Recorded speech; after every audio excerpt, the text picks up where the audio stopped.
What if you woke up from a 6-month coma and discovered your husband had not only replaced you, but legally declared you dead?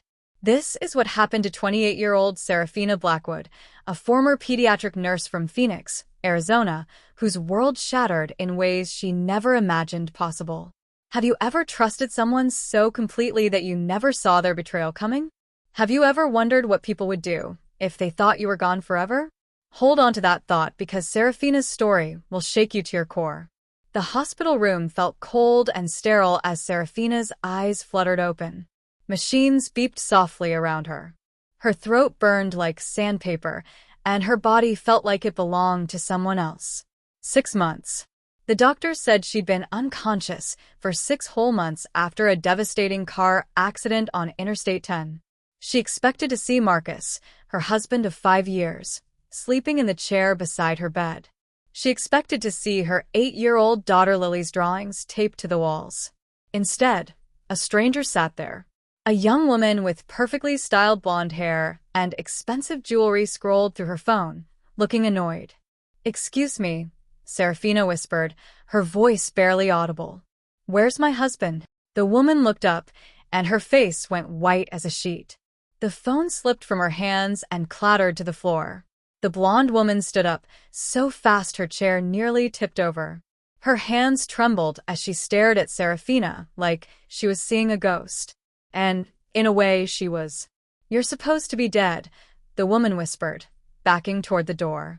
"Have you ever had someone look at you like you didn't belong in your own life? Like your very existence was a mistake?" That's exactly how this stranger was looking at Serafina, and the reason why it would destroy everything she thought she knew about love and loyalty. "I'm sorry, what did you just say?"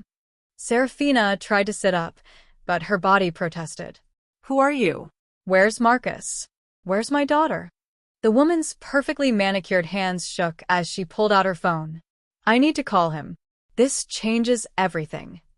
She looked back at Serafina with a mixture of fear and anger. "I'm Amber Blackwood. I married your husband 3 months ago." The words hit Serafina like a truck. The room spun around her, and not from the medication. "That's impossible. I'm Mrs. Blackwood. I'm his wife." Amber's expression hardened. "Not according to the state of Arizona. You were declared legally dead 4 months ago. Marcus held a beautiful funeral for you. I was there. I comforted him through his grief." She paused, studying Serafina's shocked face. "And now you're going to ruin everything." Serafina's heart monitor started beeping faster. "Where's Lily? Where's my daughter?" Amber smiled, but it wasn't kind. It was the smile of someone who held all the cards. "She's at home with her new mommy. She's finally gotten over crying for her dead mother every night." The machine alarms grew louder as Serafina's blood pressure spiked. Amber reached into her designer purse and pulled out a folded piece of paper. Amber unfolded the paper with deliberate slowness, like she was savoring every second of Serafina's confusion and pain. "Want to see something interesting? This is your death certificate. Official. Legal. Signed by a judge. Do you think you know the people closest to you? Do you believe your spouse would move heaven and earth to save you?" Serafina thought she knew Marcus better than anyone, but what he did while she fought for her life in that hospital bed would shock you to your core. Serafina's weak hands shook as she took the paper. There it was, in black and white. Her name, her birth date, and a date of death from 4 months ago. The cause listed was complications from vehicular accident. Below that, Marcus's signature as the surviving spouse. "This is fake," she whispered, but even as she said it, the official seals and stamps looked real. "Oh, honey, it's very real." Amber sat back down, suddenly confident now. "Marcus told the court you had no chance of recovery. He had to think about Lily's future, you understand. The medical bills were drowning them.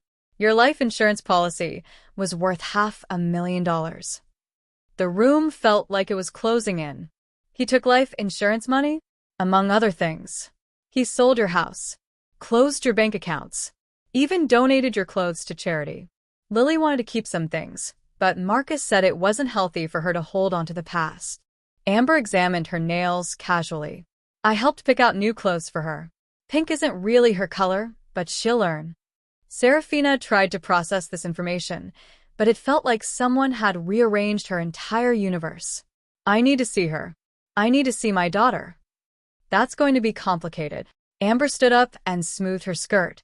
Legally, you don't exist. You can't just walk back into a life that's already been redistributed. Marcus has moved on. Lily has moved on. I've moved on.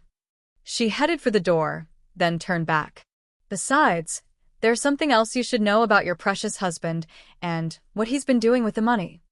A nurse rushed in as the alarm systems continued blaring, but Serafina barely noticed. Her mind raced with one terrible question after another. The next morning, Serafina convinced a kind nurse to wheel her to the hospital's main window overlooking the street. She wasn't strong enough to walk far, but she was strong enough to watch. And what she saw broke her heart into a million pieces. Have you ever watched your child from a distance, knowing you couldn't reach them? Have you ever seen your baby suffer while you stood powerless to help? The pain Serafina felt watching her daughter was unlike anything she'd ever experienced, and what happened next would fuel a fire for justice that nothing could extinguish. There was Lily, her beautiful 8-year-old daughter, walking slowly toward Maplewood Elementary. The little girl who used to skip and laugh now moved like she carried the weight of the world on her small shoulders. Her once bright eyes looked empty, and she clutched a faded photo against her chest. Serafina pressed her face against the glass, tears streaming down her cheeks. "My baby," she whispered. Even from 3 stories up, she could see that Lily had gotten thinner. Her clothes hung loose, and her hair looked like it hadn't been brushed properly. After school, Serafina watched the pickup area from a wheelchair near the hospital's main entrance. She'd bribed an orderly with her last $20 to let her wait outside. Her heart hammered as she spotted Marcus's black SUV. But Marcus didn't get out. Amber did. Serafina watched as her replacement walked toward Lily with quick, impatient steps. Even from a distance, she could see Amber's body language was all wrong. Too stiff. Too cold. This wasn't a mother greeting her child. This was someone completing a chore. Lily ran toward the SUV, and Serafina's heart soared for a moment. But then she saw what happened next, and her blood turned to ice. Amber grabbed Lily's arm roughly and yanked her toward the car. "I told you to wait by the flagpole, not run around like a wild animal," her voice carried across the parking lot. "And what is that dirty picture you're always carrying? Give it to me." "No," Lily's small voice cried out. "It's my mommy." Amber snatched the photo from Lily's hands and looked at it with disgust. "Your mother is dead, Lily. Dead people don't need pictures." She tore the photo in half and dropped the pieces on the ground. Serafina's hands gripped the wheelchair arms so tightly her knuckles went white. Watching Amber destroy the only photo Lily had left of her mother felt like watching someone rip her daughter's heart out. But what happened next would transform Serafina from a broken victim into a woman with nothing left to lose. Have you ever reached a point where sadness turns into something much more dangerous? Have you ever been pushed so far that you discover strength you never knew you had? Sometimes the universe puts us exactly where we need to be to fight back, and for Serafina, that moment had arrived. That evening, a knock came at her hospital room door. A man in an expensive suit stepped in, carrying a briefcase and wearing the kind of smile that spelled trouble. "Mrs. Blackwood. The living Mrs. Blackwood." He chuckled at his own joke. "I'm Gerald Pittman, attorney for your husband. We need to talk." "About what?" "About the fact that you've created quite a legal mess by not staying dead." He opened his briefcase and pulled out a stack of papers. "Marcus has built a new life. He's remarried, he's the beneficiary of your life insurance, and he's made some significant financial investments based on your departure." Serafina studied his face. "What kind of investments?" "That's confidential. But I can tell you that if you try to reclaim your identity, you'll be destroying not just his life, but several other people's lives as well. Good people who trusted him with their retirement money." The words hit her like a puzzle piece clicking into place. He's been stealing from people. Gerald's smile never wavered, but something flickered in his eyes. "I never said that. I said he made investments. Sometimes investments don't work out the way we hope." He leaned forward. Here's what's going to happen. You're going to sign these papers agreeing that you died in that accident. In exchange, Marcus will provide you with a new identity and enough money to start fresh somewhere far away from Arizona. And if I don't sign, then things get very complicated. For everyone. He glanced meaningfully at a photo on her bedside table that someone had brought from her old life. It was a picture of Lily on her 7th birthday, blowing out candles. The threat was clear, but Gerald had made one crucial mistake. He just confirmed that Marcus wasn't just a cheating husband. He was a criminal. And criminals, Serafina had learned during her years as a pediatric nurse, always made mistakes when they thought they were smarter than everyone else. She looked at the papers, then at Gerald's confident face, and made a decision that would change everything. I need time to think about it. You have 24 hours. Gerald packed up his briefcase and headed for the door. Choose wisely, Mrs. Blackwood. Some battles aren't worth fighting. But as the door closed behind him, Serafina was already planning her first move. She'd spent 6 months learning to fight for her life in a coma. Now she was going to fight for her daughter's life, and she was going to win. What would you do if you discovered your husband wasn't just a cheater, but a criminal who stole from elderly people's retirement funds? Serafina was about to find out she wasn't Marcus's only victim, and the woman who would become her most powerful ally was someone she never expected. Have you ever noticed how the worst people always surround themselves with others just as bad? Have you wondered what happens when their victims finally start talking to each other? Serafina was about to learn that some of the most dangerous weapons against evil aren't guns or lawyers, but truth and solidarity. The hospital discharged Serafina 2 days later with nowhere to go. Legally dead people can't rent apartments or access bank accounts. She used her last $40 for a cheap motel room and started making phone calls from the lobby's old payphone. Her first call was to Patricia Hendricks, the widow of Marcus's former business partner. Patricia's husband had died mysteriously 6 months ago, right around the time of Serafina's accident. Too many coincidences. Patricia, this is Serafina Blackwood. I know this sounds crazy, but I'm not dead. Silence. Then a sharp intake of breath. Dear God, Marcus said you died in the hospital. He lied about a lot of things. I need to ask you something important. After Robert died, did Marcus handle his retirement accounts? He managed everything. Said it was too complicated for me to understand. Patricia's voice grew smaller. I trusted him completely. Robert always said Marcus was like a brother. Serafina's heart sank. How much did he manage for you? Everything.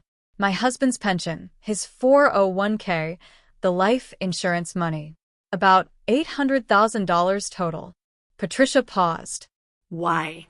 What's happened to my money? Before Serafina could answer, she heard a car door slam outside the motel. Through the grimy window, she saw a black sedan with tinted windows. The same car that had been parked across from the hospital when she left. Someone had followed her. The black sedan sat there like a predator waiting to strike. Serafina's pulse hammered as she watched 2 men in dark suits get out and scan the motel parking lot. These weren't lawyers or insurance investigators. These were the kind of men who solved problems permanently. Have you ever felt like you were being hunted? Have you experienced that primal fear when you realize someone wants to erase you from existence? Serafina was about to discover that when you threaten a criminal's empire, they don't just fight back with paperwork. Patricia, I have to go, Serafina whispered into the phone. Meet me tomorrow at Sunrise Diner on McDowell Road. Come alone, and don't tell anyone about this call. She hung up and crept toward the back of the motel lobby. The desk clerk was asleep, and she could hear the men's footsteps approaching the front entrance. Her room was on the 2nd floor, but going back there now would be suicide. The motel's back exit led to an alley filled with dumpsters. Serafina had been a runner before the accident, but 6 months in a coma had left her weak. Still, adrenaline pushed her forward as she heard voices in the lobby behind her. Room 237. Serafina Blackwood checked in yesterday. Thought she was supposed to be dead. That's why we're here to fix the problem. Serafina's blood turned to ice water. She climbed into a dumpster just as the back door opened. The smell was horrible, but being discovered would be worse. Through a gap in the lid, she watched the men search the alley with flashlights. They spent 20 minutes looking for her before giving up. But as they walked away, she heard something that made her realize just how much danger she was really in. Boss wants this handled before she can cause any more problems. Make it look like an accident, just like the husband. Patricia's husband hadn't died naturally. He'd been murdered. Serafina waited 2 hours in that dumpster before she dared to move. Her clothes reeked, her body ached, and she had nowhere safe to go. But she'd learned something crucial. She wasn't just fighting for her daughter anymore. She was fighting for her life. Do you know what it's like to discover that everything you believed about someone was a lie? Do you understand the rage that comes when you realize the person you loved is capable of murder? Serafina was about to lose the most important evidence she'd gathered, but she was also about to gain something even more valuable. The next morning at Sunrise Diner, Patricia Hendricks looked like she'd aged 10 years overnight. Her hands shook as she stirred sugar into coffee she wasn't drinking. "I couldn't sleep," Patricia said. "I kept thinking about Robert's last few weeks. He was worried about something. Kept saying Marcus was acting strange about the business accounts." Serafina leaned forward. "Did he say anything specific?" "He found some discrepancies. Missing money from several client accounts. When he confronted Marcus about it, Marcus got angry. Said Robert was getting paranoid in his old age." Patricia's voice dropped to a whisper. 3 days later, Robert had a heart attack in his sleep. Healthy 60-year-old men don't just have heart attacks. That's what I thought, but the autopsy showed natural causes. I never questioned it. Patricia looked up with tears in her eyes. "Oh, God. Did Marcus kill my husband?" Before Serafina could answer, she spotted something that made her stomach drop. Through the diner window, she saw the black sedan pulling into the parking lot. "We have to go. Now." She grabbed Patricia's arm, but it was too late. The men were already walking through the front door, scanning the restaurant. Serafina pushed Patricia toward the kitchen, but as they reached the back door, she realized she'd left her purse at the table.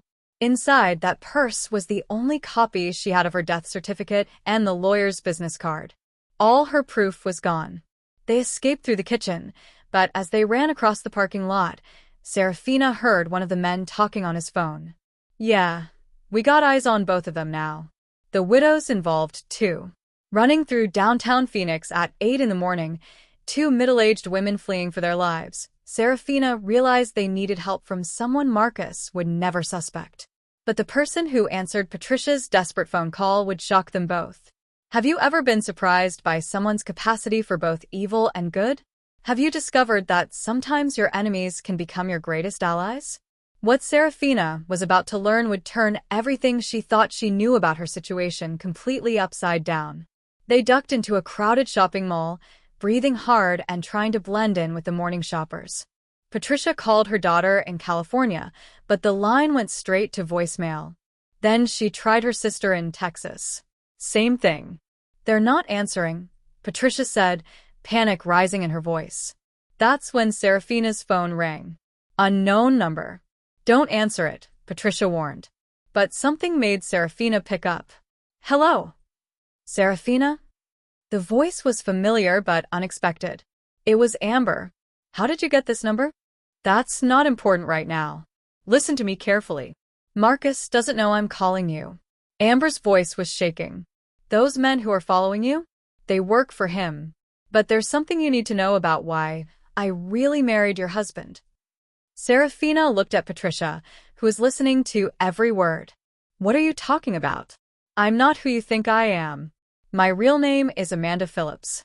I'm an undercover investigator for the State Insurance Commission." Amber's voice dropped to a whisper. "We've been trying to build a case against Marcus for 2 years. When you woke up from that coma, you almost ruined everything." The shopping mall suddenly felt like it was spinning around Serafina. "You're a cop? Insurance fraud investigator. Marcus has stolen over $3 million from elderly clients. Your husband didn't just kill Robert Hendricks. He's killed at least 2 other people who got too close to the truth." Amber paused. "And now he's planning to kill me too." Serafina's legs went weak. She sat down on a mall bench, trying to process this information. Why should I believe you? Because I just saved your life. I'm the one who told you to leave the motel. I've been feeding Marcus false information about where you are. Amber's voice became urgent. But my cover's blown. He figured out that I've been copying his files. He put something in my morning coffee today. Some kind of slow-acting poison. The phone line crackled with static, and then they heard the sound that changed everything. The sound was Marcus's voice in the background of Amber's call, and what he said made Serafina's blood freeze in her veins. Amanda, darling, feeling sick yet? Don't worry. It'll be over soon, and then I can collect on your life insurance too. Have you ever heard evil speak so casually about murder? Have you realized that the person you once loved is capable of killing without a second thought? Serafina was about to make the most dangerous decision of her life, and it would either save them all or get them all killed. Amber? Amber. Serafina shouted into the phone, but the line went dead. Patricia grabbed her arm. What happened? Who was that? The woman I thought stole my husband is actually trying to save us all. Serafina stood up, her mind racing. And Marcus is trying to kill her right now. They had maybe 30 minutes before whatever Marcus gave Amber would be fatal. The smart thing would be to run, to get as far away from Phoenix as possible. But Serafina thought about her daughter, about Patricia's murdered husband, about all the elderly people Marcus had robbed. Running wouldn't save Lily. Running wouldn't bring justice for Robert. Running wouldn't stop Marcus from killing again. Patricia, I need you to call 911 and tell them there's been a poisoning at 1247 Desert Vista Drive. Tell them to send paramedics and police. Serafina started walking toward the mall exit. And call the State Insurance Commission. Ask for Amanda Phillips's supervisor. Where are you going? To get my daughter and stop a killer. Serafina's voice was steady now, filled with a determination that surprised even her. Marcus thinks I'm weak because I loved him. He's about to learn what happens when you threaten a mother's child. As Serafina walked across the parking lot, she saw the black sedan circling the area. The men were still looking for her, but they had no idea she was walking straight into the lion's den. She reached her car and started driving toward the house that used to be her home. But as she turned onto Desert Vista Drive, she saw something that made her slam on the brakes. Marcus was loading suitcases into his SUV, and Lily was crying in the back seat. What do you do when you have minutes to save 2 lives and the police are still 20 minutes away? Serafina was about to discover that sometimes being a hero means walking straight into hell, and the person you're trying to save might be the key to stopping a killer forever. Have you ever had to choose between your own safety and someone else's life? Have you wondered if you'd have the courage to face pure evil when everything you love hangs in the balance? Serafina was about to find out what she was really made of. She parked 3 houses down and crept through the neighbor's backyard. Through the kitchen window, she could see Amber collapsed on the floor, barely conscious but still breathing. Marcus stood over her, checking his watch like he was timing a cooking recipe. The back door was unlocked. Serafina slipped inside, her heart hammering so loud she was sure Marcus would hear it. She grabbed a knife from the counter and moved toward the living room where she could hear Lily sobbing. Daddy, why won't Amber wake up? Why are we leaving so fast? Sometimes grown-ups get sick, princess. We're going somewhere special, where she can get better. Lies. All lies. Serafina knew Marcus was planning to dump Amber's body somewhere and disappear with Lily forever. She crept closer, knife hidden behind her back. That's when she saw the gun on the coffee table, right next to Marcus's car keys. Going somewhere, husband? Marcus spun around, his face going white. For a moment, he looked genuinely terrified. Then his expression changed to something cold and calculating. Well, my dead wife returns. He moved slowly toward the gun. You always did have terrible timing, Sarah. Lily's head whipped around. Mommy? Mommy. She tried to run to Serafina, but Marcus grabbed her arm. Stay back, princess. That's not really your mother. But Lily knew better. Children always know their mothers. The moment Lily called her name, everything Serafina had suffered for the past week became worth it. But Marcus still had the advantage, and what he said next would reveal the full scope of his evil. Have you ever looked into the eyes of someone you once loved and seen a complete stranger? Have you realized that the person you trusted with your life was capable of destroying everything you held dear? Serafina was about to hear the truth about the man she'd married. You want to know the truth, Sarah? You want to know what really happened? Marcus kept the gun pointed at her while holding Lily tight. That car accident wasn't an accident. The room went silent except for Amber's labored breathing on the kitchen floor. I cut your brake lines. You were getting too curious about the business, asking too many questions about the client accounts. Marcus's voice was calm, like he was discussing the weather. I needed you gone, but I didn't expect you to survive the crash. Lily looked confused and scared. Daddy? What are you saying? Your precious mother was going to ruin everything. She would have destroyed our family's future. Marcus looked directly at Serafina. When you went into that coma, it was like a gift from God. I could finally live the life I deserved. With stolen money, with murdered friends, Robert got greedy, started asking for his money back. So did the Johnsons and the Martinez family. Marcus shrugged.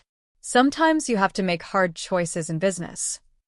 Serafina's grip tightened on the knife. You killed innocent people for money. I killed stupid people who trusted the wrong person. There's a difference. Marcus smiled, and it was the most terrifying expression she'd ever seen. Just like I'm going to kill you and Amanda, and then Lily, and I will start fresh in Mexico.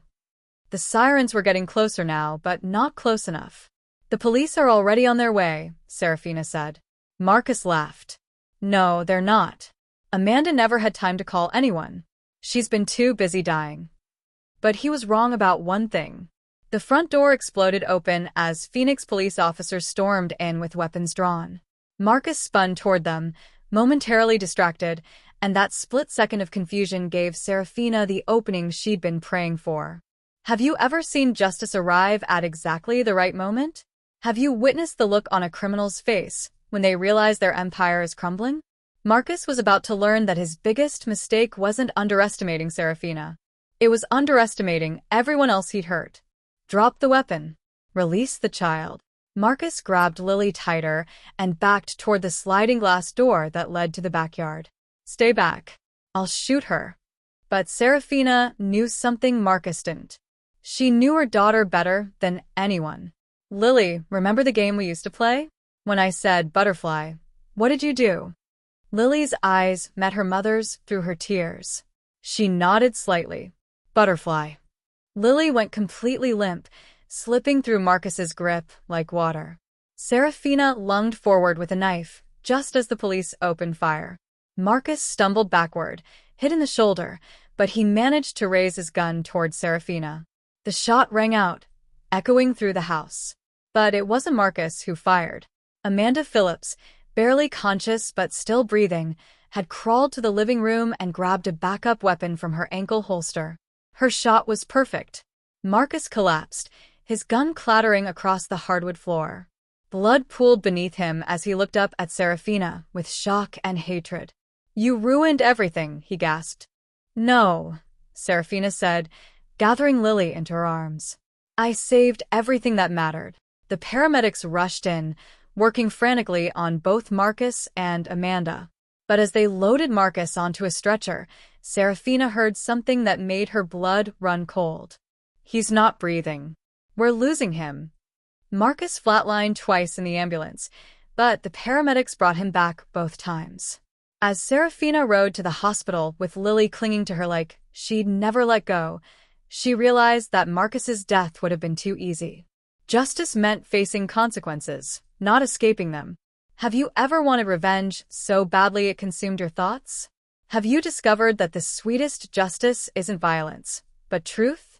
Serafina was about to learn that sometimes the best revenge is simply letting someone live with the consequences of their choices. At the hospital, Amanda was treated for poisoning and made a full recovery. The evidence she'd gathered over 2 years of undercover work was enough to convict Marcus on multiple counts of fraud, attempted murder, and conspiracy. The insurance commission froze all his accounts and began tracking down the stolen money. Patricia Hendricks got most of her husband's retirement funds back. The other families Marcus had robbed were compensated from his seized assets. The state pressed charges for Robert's murder based on Amanda's evidence and testimony from other victims. But the most important conversation happened 3 days later in Lily's bedroom, in the small apartment Serafina had managed to rent with help from the victims' compensation fund. "Mommy, why did Daddy do those bad things?" Serafina brushed her daughter's hair, something she'd dreamed about doing for 6 months. Sometimes people make very bad choices because they want things that don't belong to them. Will he come back? No, sweetheart. He's going to live in a place where people who make bad choices have to stay for a very long time.